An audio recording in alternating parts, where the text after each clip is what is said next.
This is my story of finding an ocean of hope in a world on fire. The droughts, floods, fires raging through countries, desertification and the end of coral reefs, tens of millions of climate refugees, rampant diseases and water wars. As a young climate scientist, I've had many nights buried under climate fatalism.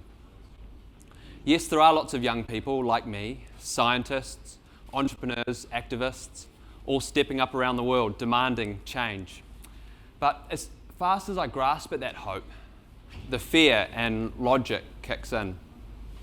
Emissions are going up. We're tracking to blow past 1.5 degrees. Catastrophic runaway climate change has begun. My way of coping has been to try find the most scalable solution possible. I come from a small country at the bottom of the South Pacific, Aotearoa, New Zealand, surrounded by the ocean. My upbringing was on or under the water, surfing, sailing, freediving and fishing, so it was natural I looked to the oceans to try find this scale. The ocean covers 70% of our planet, holds 50 times more carbon than the atmosphere, and provides 1 in every second breath. So take a moment now and breathe in the ocean. When I finished my undergrad, I looked to the oceans and found blue carbon. These are the coastal ecosystems, mangroves, salt marshes, and seagrasses. These ecosystems not only bury carbon at rates faster than tropical rainforests, but they also buffer from storms, support critical biodiversity and fisheries, and stop our coasts getting choked up with excess nutrients. Actually, these ecosystems created the fossil fuels that we use today. Restoring and protecting these ecosystems around the world could account for 3% of global emissions by 2030, which sounds like something that I could fight for. But while that is big, I wanted to find something bigger.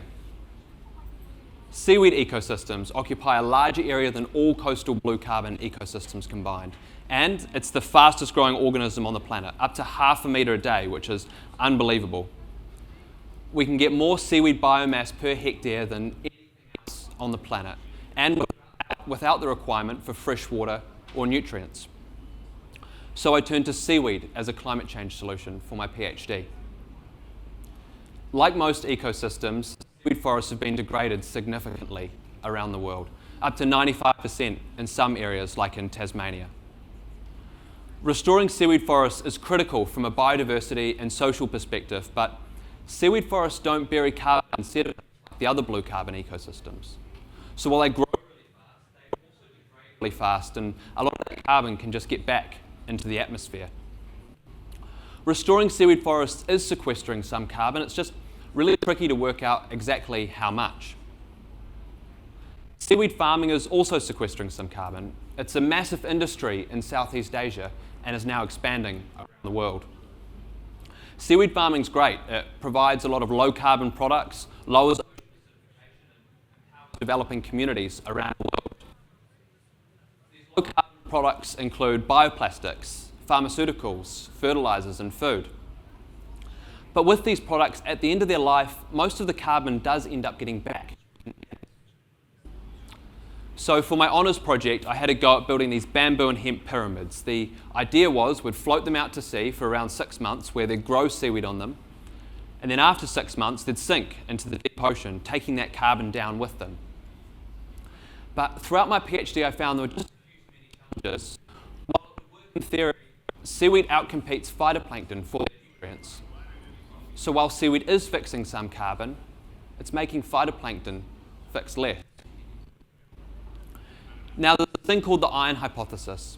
It says that the reason there's not a lot of life out in the middle of the ocean, away from the coasts, is because of a lack of iron. So researchers in the early 2000s set out to test the iron hypothesis. They fertilized the Southern Ocean with concentrations of iron, and they were right. Phytoplankton blooms, fixing a huge amount. The problem was, though, these phytoplankton blooms didn't really sink. They just degraded and the carbon got back into the atmosphere.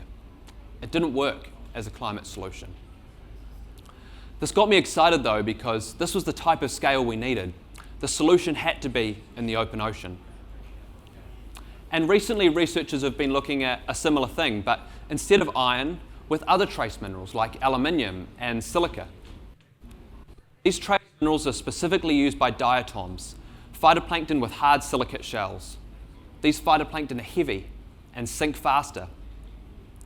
The idea there being we could fertilize the ocean with different concentrations of these trace minerals to create the optimum phytoplankton bloom sink.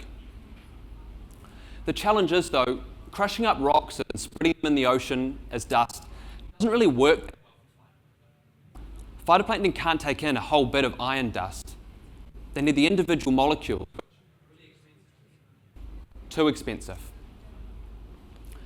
Then I heard of a new solution, and bear with me on this one because it's a bit of a mouthful. Electrochemical alkalinity enhancement.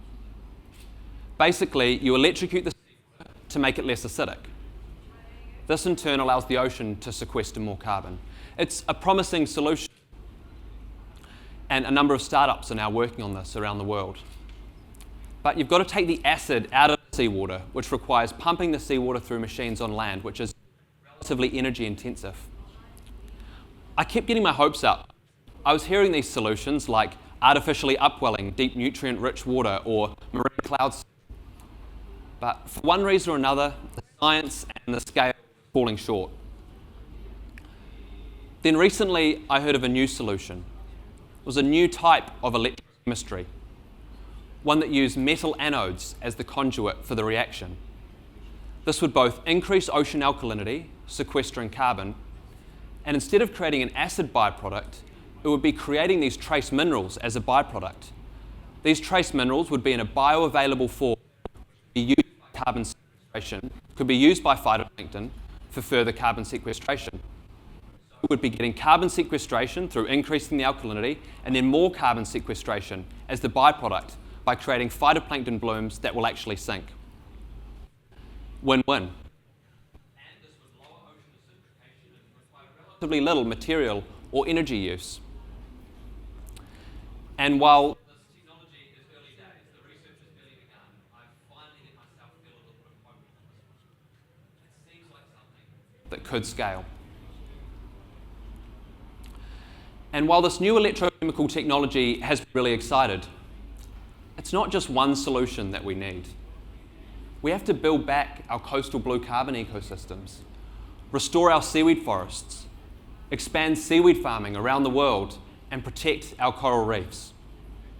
Then yes, we need to look to the open ocean to find the most scalable, lowest cost, lowest impact solutions to remove as much carbon from the atmosphere as we can. We are now mid-fall, not teetering on the edge. Apathy and denial pushed us. We have no parachute and we're free falling into climate chaos. I'm certainly done now sugarcoating the reality of the situation. It's bad, really bad. There's so much. We need policymakers to be ready for marine carbon removal that happens in international waters. We need to invest in our oceans. But most of all, we need to put on a mask and just go for a swim in the salt. See the plastic choking our fish and beaches, and see the spectacular life that, despite all we've done, still lives on. It's the sense of wonder, hope, and adventure from the oceans and from science that's pushed me to seek out these solutions. And we need everyone else to fall in love with the ocean too, because when you love something, you don't give up hope, or we can save it. Thank you.